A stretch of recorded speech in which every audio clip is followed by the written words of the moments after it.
Previous year question of AIIMS on current electricity. NEET के लिए important है। नीट और एम्स मर्ज हो चुका है तो आपको पता होना चाहिए कि लेवल पेपर का थोड़ा सा मुश्किल हो सकता है तो कुछ एम्स लेवल के क्वेश्चन नीट में आ सकते हैं। तो मैं previous year question of AIIMS करवा रहा हूं। पहले 2015 में क्या क्वेश्चन आया था, what is the equivalent resistance between A and be in given figure. अब आप देखोगे ये हमारे पास एक व्हीटस्टोन ब्रिज है जो कि बैलेंस्ड व्हीटस्टोन ब्रिज है। कैसा है? Balanced Wheatstone bridge. हम अपनी क्रैश कोर्स की क्लास में ये सब पढ़ चुके हैं। सारे टाइप के क्वेश्चन हमारी क्रैश कोर्स में कवर्ड है। ठीक है, और क्रैश कोर्स की ज्यादा डिटेल्स के लिए आप इस नंबर पर कांटेक्ट कर सकते हो for further details of the crash course. ठीक है, तो देखते हैं बेटा क्या करता हूं इसमें। ये R1 by R2 equal to R3 by R4 हो तो बेटा बीच वाला कैंसिल हो जाता है। क्यों? क्योंकि इस पॉइंट का और इस पॉइंट का पोटेंशियल सेम हो जाता है अगर R1 by R2 is equal to R3 by R4। अब बेटा ये खत्म ही हो गया तो ये दोनों सीरीज में 50-50 का सीरीज 100 हो गया, ये दोनों सीरीज में 50-50 का सीरीज 100 हो गया।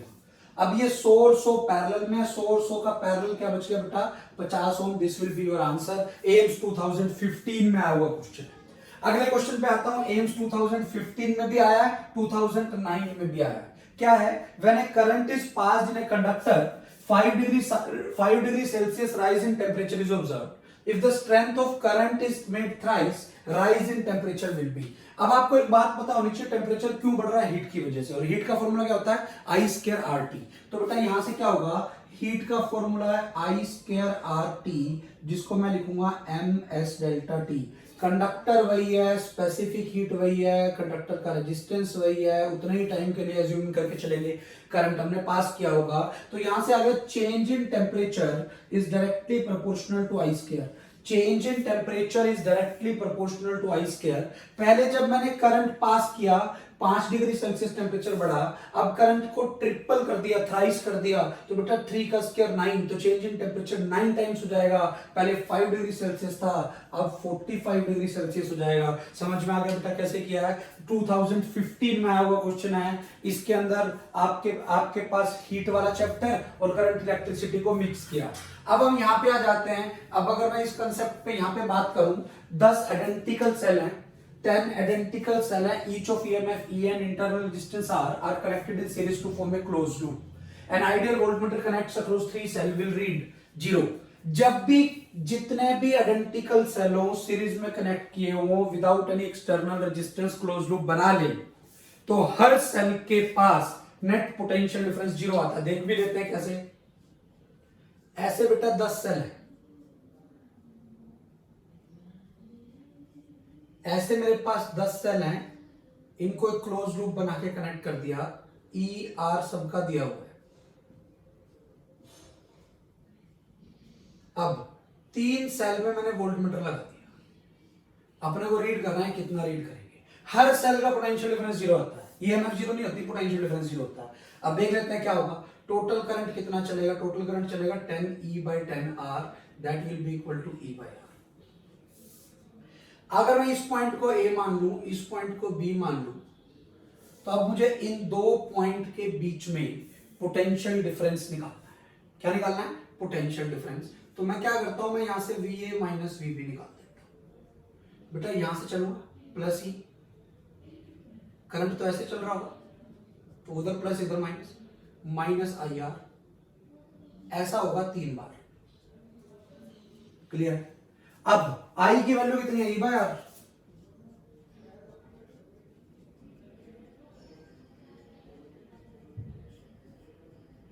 R से R कट गया, E माइनस E बिकम्स 0। तो what is the potential difference between these 2 points? 0। Clear है? ये हम क्रैश कोर्स में भी कर चुके हैं। सेल इन सीरीज के अंदर मैंने आपको बहुत इंपॉर्टेंट पॉइंट बताया था, अगर सारे आइडेंटिकल सेल सीरीज में लगा दूं, किसी की रिवर्स पोलैरिटी नहीं है, किसी का कोई एक्सटर्नल रेजिस्टेंस नहीं है, कोई एक्सटर्नल रेजिस्टेंस सर्किट में नहीं है, सबकी ईएमएफ और इंटरनल रेजिस्टेंस सेम है, क्लोज लूप बना दूं तो हर सेल के पास पोटेंशियल डिफरेंस कितना आता है बेटा? 0 आता है। वो यहीं से आ रहा है। आपको बहुत इंपॉर्टेंट क्वेश्चन है, डायरेक्टली आपको पता होना चाहिए।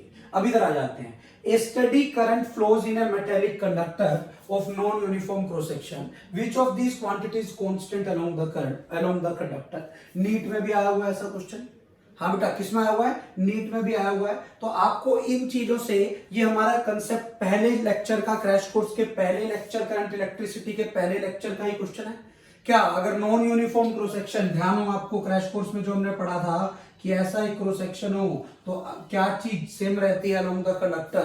क्या सेम रहता है बेटा? करंट सेम रहता है, चार्ज फ्लोन पर सेकंड सेम रहता है, और बाकी चीजें बार बार चेंज करती है। हमने अपने क्लास में भी ऐसा क्वेश्चन किया है क्रैश कोर्स वाले में कि ड्रिफ्ट वेलोसिटी कहाँ ज्यादा है कहाँ कम है, इलेक्ट्रिक फील्ड कहाँ ज्यादा है कहाँ कम है, करंट डेंसिटी कहाँ ज्यादा है कहाँ कम है। ये एम्स 2015 और 16 में आए हुए क्वेश्चन है। अब आगे एम्स के क्वेश्चंस और अगले क्वेश्चन है एम्स प्रीवियस ईयर पे। एम्स 2016 में ये आया हुआ है, और increasing the temperature of a conductor its resistance increases because, ये मैंने आपको इस टाइप का कंसेप्ट मैंने अपने क्रैश कोर्स में भी बताया था। क्रैश कोर्स में हमने पढ़ा था कि कंडक्टर का रेजिस्टेंस किस वजह से होता है? कोलिजन की वजह से, है ना। जितने ज्यादा कोलिजन होंगे उतना ज्यादा रेजिस्टेंस होगा। तो अब आपको एक चीज बड़े ध्यान से समझनी है, जैसे ही टेम्परेचर बढ़ता है तो टाउ कम हो जाता है, रिलैक्सेशन टाइम कम हो जाता है। रिलैक्सेशन टाइम कम हो जाता है तो कोलिजन जल्दी जल्दी होते हैं, कोलिजन जल्दी जल्दी होते हैं, इसलिए रेजिस्टेंस बढ़ जाता है। तो क्या हुआ? रिलैक्सेशन टाइम बढ़ गया या कम हो गया बेटा? रिलैक्सेशन टाइम कम हो गया। नंबर डेंसिटी ऑफ इलेक्ट्रॉन पे कोई ज्यादा फर्क नहीं पड़ता कंडक्टर में, इसीलिए ये वाला आंसर नहीं है। ठीक है, सेमीकंडक्टर के अंदर इलेक्ट्रॉन डेंसिटी भी चली जाती है, टेम्परेचर बढ़ाने से बढ़ जाती है। ठीक है, इसलिए वहां पर इलेक्ट्रॉन डेंसिटी सेमीकंडक्टर के केस में डोमिनेट करती है, बट कंडक्टर के केस में रिलैक्सेशन टाइम डोमिनेट करता है। अब हम अगले क्वेश्चन पे आते हैं। अगला क्वेश्चन मीटर ब्रिज पे है। नीट में अगर मैं बात करूं, हर साल एक क्वेश्चन मीटर ब्रिज या पोटेंशियोमीटर में से रहता ही रहता है। बड़े ध्यान से समझना है क्या क्वेश्चन है। A metre bridge is set up as shown, ये diagram, to determine an unknown resistance X using a standard resistance 10 ohm. The galvanometer shows null point when tapping key is at 52 centimeter mark. जब ये की 52 पे हो, then the end correction are 1 centimeter and 2 centimeter respectively for the ends A and B. The determined value of X is, हमें ये निकालनी है।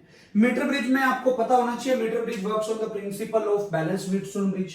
Metre bridge में 1 मीटर की वायर होती है। अगर इधर से यहां से कुछ लेंथ है तो बेटा यहां से मान लो 52 है तो इधर से 48 बचेगी। समझ आ रही है मैं क्या कह रहा हूं? Metre bridge balance Wheatstone bridge पे काम करता है। वो क्या होगा देखो ध्यान से, क्या हो गया? x/10 should be equal to, इधर से कितनी लेंथ है क्वेश्चन में दिया हुआ है, लेंथ इज 52 सेंटीमीटर, इधर से 52 सेंटीमीटर की लेंथ है, 52 सेंटीमीटर मार्क पे है। पर ए से कुछ एंड करेक्शन भी, एंड करेक्शन मतलब एंड पे जो एरर है वो भी ऐड करनी है। कितनी है वो एंड पे?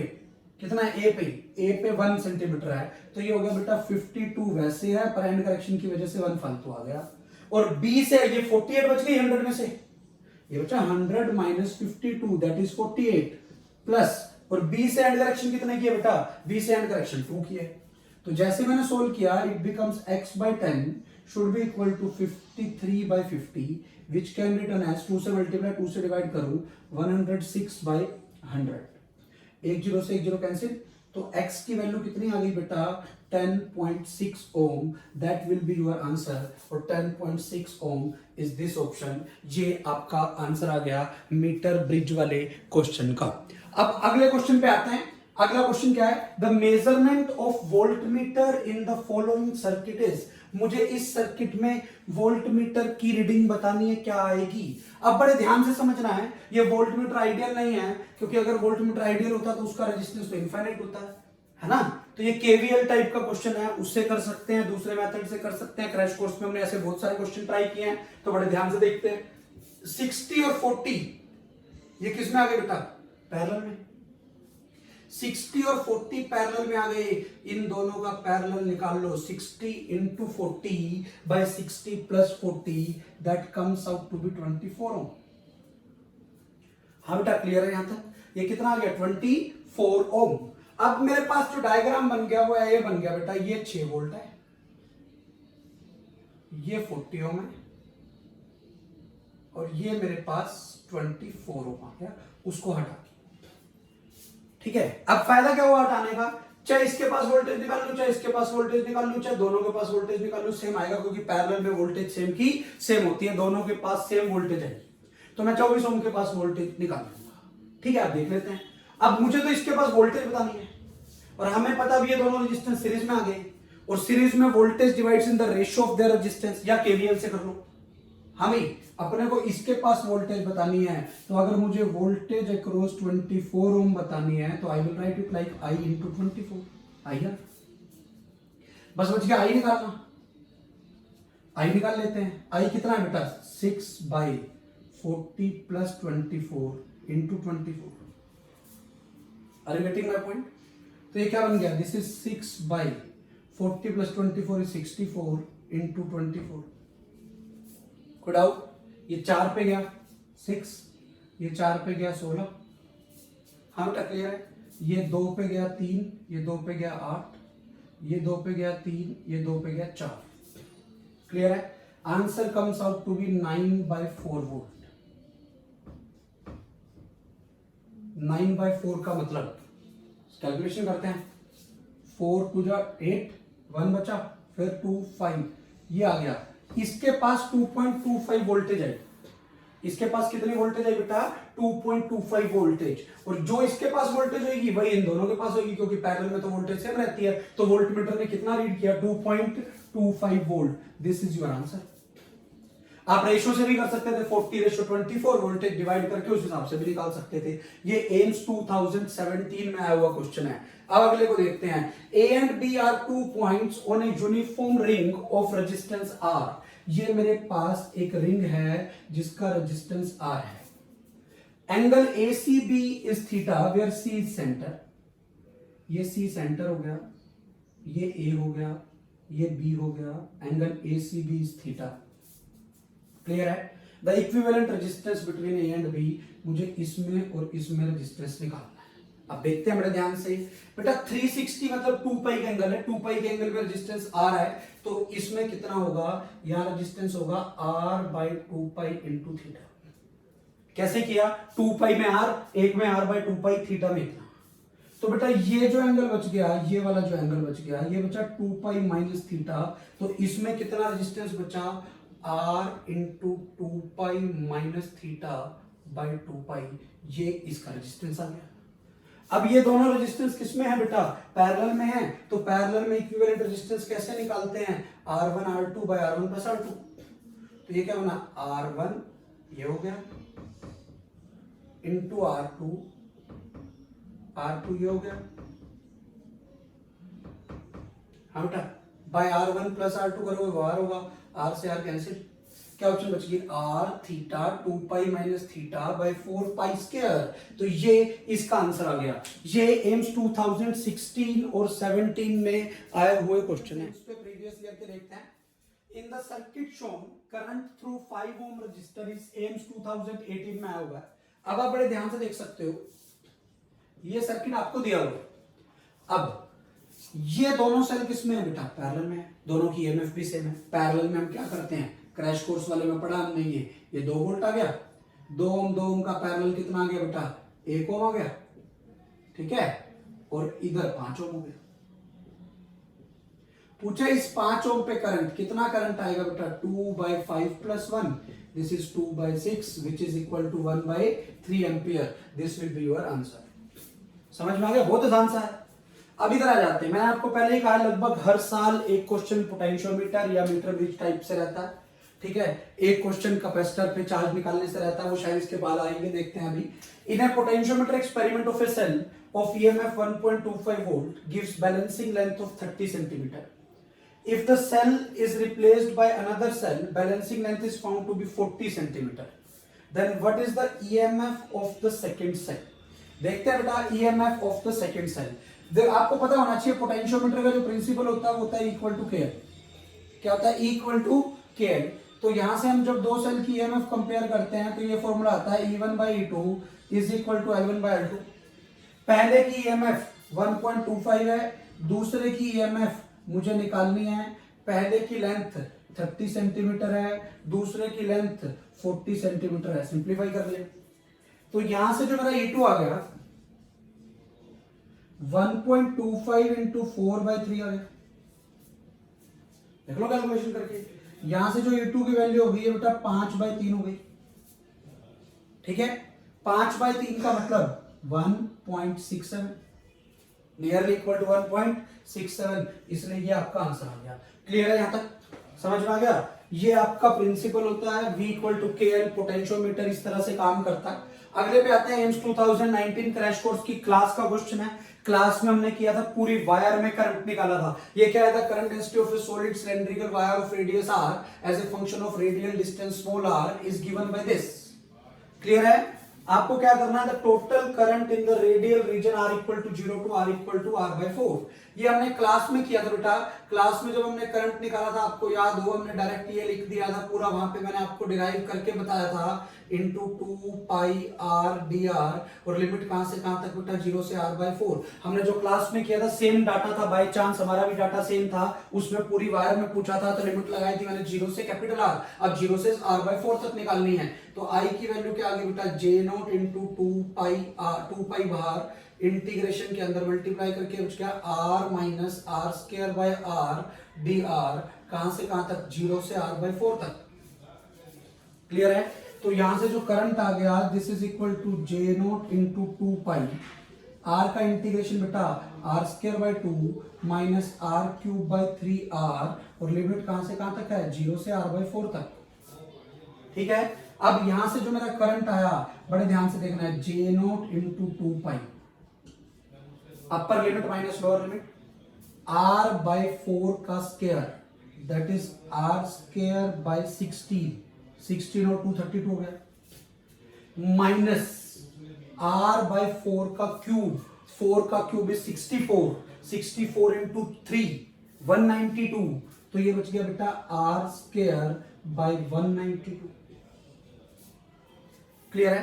यहां पे 192 एलसीएम आ गया, J0 इंटू 2π, 192 एलसीएम आ गया, ये 6 पे गया बेटा, 32 6 192 होता है, तो बेटा ये आ गया 6r square minus r square, ये क्या बच गया ऊपर 5r स्क्वायर, नीचे ये 2 पे जाएगा कैंसिल होगा, 2 9 जा 18 196 बच गया नीचे। तो जो मेरा करंट आ गया, ये आ गया J0 into 5πr square by 96। है कोई ऑप्शन? ये रहा, this will B answer. AIIMS 2019 में ये क्वेश्चन आया हुआ है। अगला क्वेश्चन है, when the capacitor is fully charge, AIIMS 2019 में आया हुआ है, then find the current drawn from the cell. हम ऑलरेडी पढ़ चुके हैं, जब कैपेसिटर अनचार्ज होता है, it behaves like a resistanceless wire, and when capacitor is fully charged it behaves like an open circuit element। तो अब इसको मुझे ओपन करना है, जैसे ही मैं इसको ओपन करूंगा, ये बन जाएगा 1 किलो ओम, ये ओपन हो गया, ये बन गया 3 किलो ओम, ये बैटरी है 9 वोल्ट की, और यहां पर 2 किलो। अब आप देख सकते हो इधर कोई करंट नहीं जाएगा क्योंकि ये ओपन हो गया, तो बेटा करंट ऐसे चलेगा,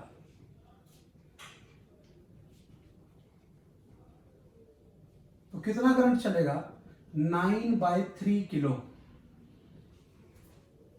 9/3 is 3 and 1/kilo means milliampere, this is 3 milliampere is your answer। AIIMS 2019 में आया हुआ क्वेश्चन। अब हम इधर बात करते हैं, calculate the charge on capacitor in steady state. Steady state का मतलब है जब कैपेसिटर फुल्ली चार्ज हो गया, जब कैपेसिटर फुल्ली चार्ज हो गया तो ये ओपन हो गया, मैंने अभी बताया ही था, और जब कैपेसिटर ओपन हो गया तो ये ऐसे बन गया, ये बन गया 9 वोल्ट, ये ओपन, ये 15 किलो, ये 12 किलो। क्लियर है? अब करंट ऐसे चलेगा बेटा। अब मुझे इसके पास वोल्टेज निकाल लेनी है, अब मुझे इसके पास वोल्टेज निकाल लेनी है। इसके पास कितनी वोल्टेज आएगी, voltage across 15 ohm, that will be 9/15 plus 12 into 15, current into R, this is 9/27 into 15, this is 1/3 into 15, this is equal to 5 volt. बेटा इसके पास 5 वोल्ट आ गई तो इसके पास 4 वोल्ट आई होगी, अब इसके पास 5 वोल्ट आ गई कैपेसिटर इसके पैरेलल में है तो कैपेसिटर के पास भी 5 वोल्ट आएगी, तो charge on the capacitor is CV, this is 9 microfarad, 9 micro means 10 की minus 6 into voltage is 5, this is 45 into 10 की minus 6 coulomb, that is 45 micro coulomb, this will be your answer। ठीक है, अब पहले ये वाला देख लेते हैं क्वेश्चन क्या है। Which of the following act as a circuit protection device, क्या काम करता है बेटा, हम क्रैश कोर्स में पढ़ चुके हैं। फ्यूज का काम होता है, अगर ज्यादा करंट आ जाए तो फ्यूज ब्लोन ऑफ हो जाता है, तो इसलिए फ्यूज, अब इसकी बात कर लेते हैं, इस क्वेश्चन को देखते हैं अगले। ठीक है, in the circuit shown below, NEET 2019 में आया हुआ क्वेश्चन है, the reading of voltmeter and ammeter will be. अब आपको देखना है रीडिंग ऑफ वोल्टमीटर और एमीटर सर्किट शोन में कितनी आती है। हम मान के चलेंगे कि मीटर्स आइडियल है, मीटर आइडियल है तो वोल्टमीटर ओपन सर्किट की तरह काम करता है, एमीटर वायर की तरह काम करता है। ये ओपन हो गया, ये वायर है, तो करंट आ गया 10/10। पहले वाले में करंट की वैल्यू आ गई बेटा 10/10, दैट इज 1 एम्पियर। वोल्टेज की वैल्यू कितनी आ गई बेटा, 10 की 10 वोल्ट इसके पास है क्योंकि इसने अपने पास कुछ रखा नहीं, तो ये 10 वोल्ट। अब इधर आ जाते हैं। अब अगर मैं इधर आऊं, यहां पर बात करूं, वोल्टमीटर तो आइडियल है तो ओपन होगा, इधर कोई करंट आएगा नहीं, इधर ऐसे ही आएगा, तो I2 कितना आ गया, I2 is also 10/10, that is equal to 1 ampere. कैसे, वोल्टमीटर ओपन हो जाता है, ये ओपन हो जाएगा, इधर कोई करंट नहीं आएगा, इस ब्रांच में कोई करंट नहीं आएगा, तो ऐसे चलेगा। अब यहां कोई करंट आया नहीं, तो ये भी पूरा का पूरा सेम ही रीड करेगा, तो V2 कितना आ गया बेटा, 10 वोल्ट ही V2 आ गया। तो I1 I2 बराबर है, V1 V2 बराबर है, तो ये आपका आंसर आ गया। नीट 2019 में आया हुआ ये क्वेश्चन है, ये प्रीवियस ईयर क्वेश्चन हो गए।